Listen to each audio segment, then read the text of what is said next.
Lately, since Eden's been sick, we've had a bit of trouble getting him to join us for walks. He starts out okay, but gets about halfway, and we think it's all the noises and sounds. It all gets a bit too much for him.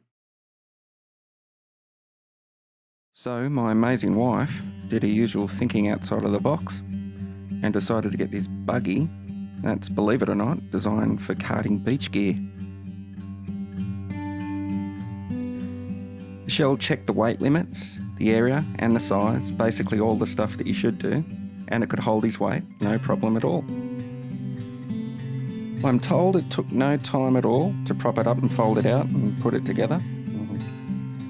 From what I could hear after a couple of short bursts of cursing, we were off and ready to go for our maiden voyage.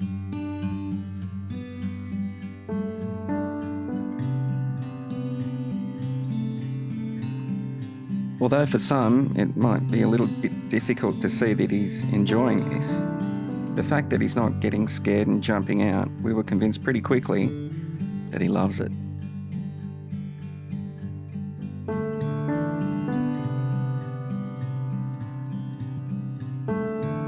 While we both understand that it doesn't provide him much exercise at all, we believe that it's good to get him out and about and used to coming for walks with us.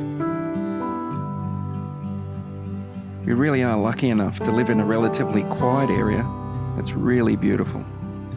We're also very lucky to have neighbours that know about Eden's autism, and most of the rest of our wonderful neighbours give us a big smile and a wave as if we're not dragging a child around in a large oversized grey pram.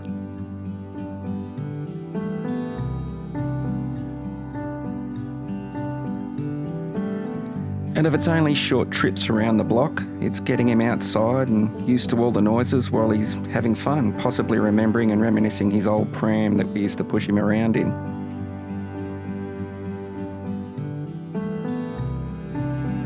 Eden needs to be constantly exposed to different things in order to develop.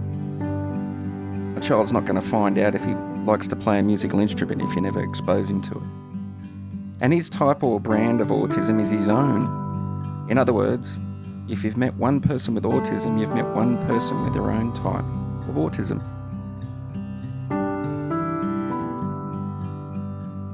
Earlier this year, Michelle and I went away to do some research with Eden to a learning or education facility set up for kids with autism. And we found out that Eden can't filter out noise, and that's why he always has his hands in his ears. The best way I can explain what we found out is imagine you're having a conversation with a friend at a cafe. You can hear the conversations happening around at the table next to you, and you're able to take in what that table's talking about just by concentrating. You kind of filter out everything else and listen to what's being said. Eden doesn't seem to have this simple ability that we take for granted. So this means that if we took Eden to that cafe full of people, well, all the noise tends to hit him at once and scares the shit out of him.